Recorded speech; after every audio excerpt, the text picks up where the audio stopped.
अति उत्तम शास्त्र प्यारा, जो भी लिखा सच लिखा गुरु ने उचारा।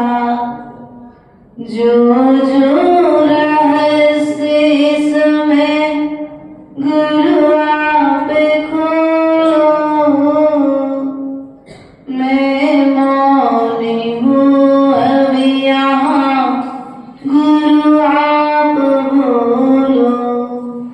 बोले मूल नायक सुमतिनाथ भगवान की जय। शासन नायक भगवान महावीर स्वामी की जय। आचार्य भगवंत कुंद देव की जय। आचार्य भगवंत सुखचंद्र स्वामी की जय। आचार्य भगवंत विराट सागर जी, विशुद्ध सागर जी, विभव सागर जी महाराज जी की जय। उपाध्याय श्री विशंत सागर जी महाराज जी की जय। का संघ 105 सिद्ध श्री माता जी की जय। का संघ की जय। प्रिय बंधुओं, कल अपना यहाँ पर विषय चल रहा था, राजा श्रेणिक ने नंदश्री के समस्त प्रश्नों के उत्तर देने के पश्चात में इंद्रदत्त सेठ की सहमति से धूमधाम के साथ में दोनों का विवाह संपन्न हुआ और विवाह के कुछ समय पश्चात नंदश्री गर्भवती हुई और 9 माह गर्भ में संतान के रहते हुए नंदश्री ने कौन कौन से कार्य किए थे, इस विषय को हमने कल जाना था।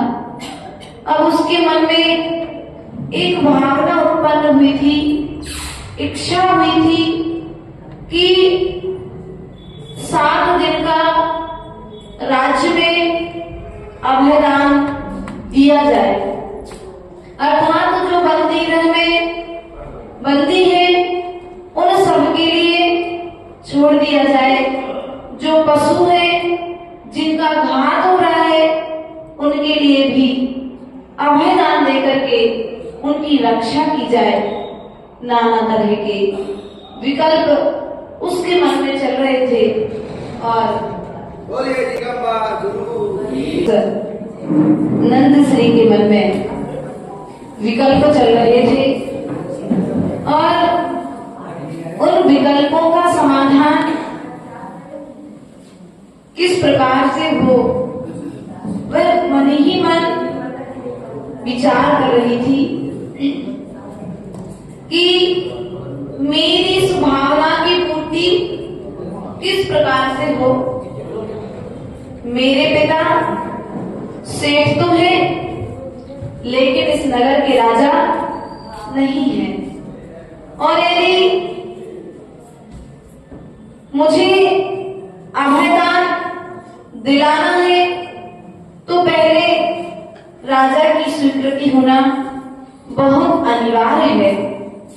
ऐसा विचार कर वह मन ही मन भीतर ही भीतर बहुत चिंतित थी किस बात का समाधान किस प्रकार से हो।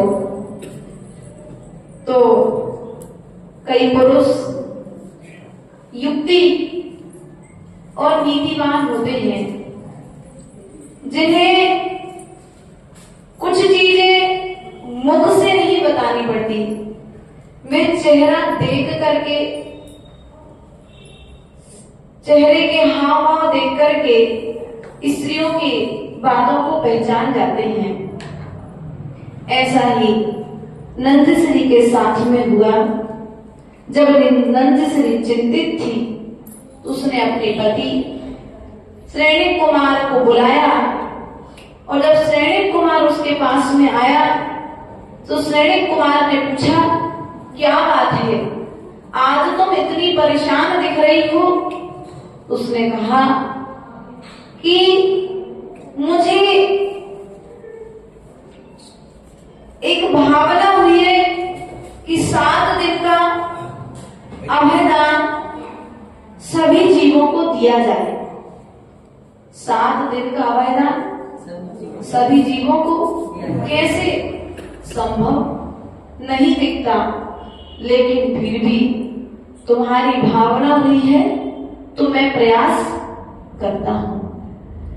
यहाँ पर नगर का राजा जो वसुपाल था, वसुपाल का हाथी एक दिन आक्रोशवश राज्य से बाहर निकल करके प्रजा को क्षोभ पहुंचा रहा था।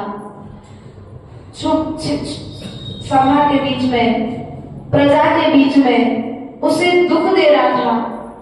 यहाँ पर श्रेणी कुमार ने देखा कि हाथी प्रजा के लिए ठेस पहुंचा रहा है,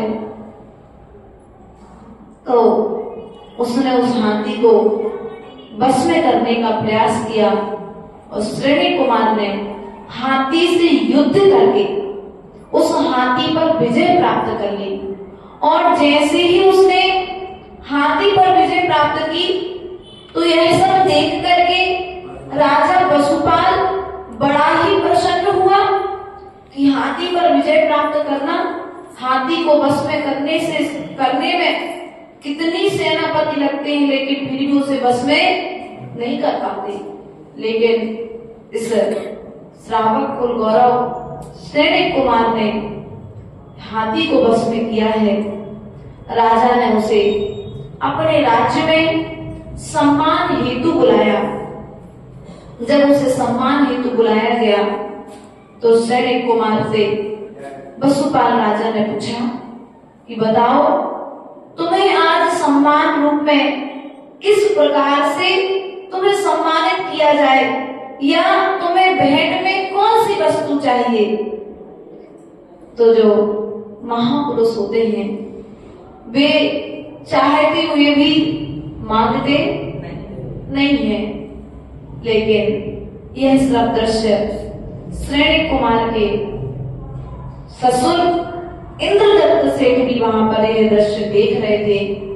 और श्रेणी कुमार के मन की भावनाओं को जान करके इंद्रदत्त सेठ ने श्रेणी कुमार की भावनाओं को जान करके इंद्रदत्त सेठ ने वसुपाल राजा से कहा कि हमारी पुत्री नंदश्री की यह पति है और नंदश्री की भावना हुई है कि 7 दिन का अभयदान दिया जाए। राजा वसुपाल ने उस भावना को सुन तो लिया है, लेकिन अब पूरा करेगा या नहीं करेगा, इस विषय को हम पुनः कल देखेंगे, क्योंकि हमारे बीच में आज उपाध्याय परमेष्ठी विराजमान है।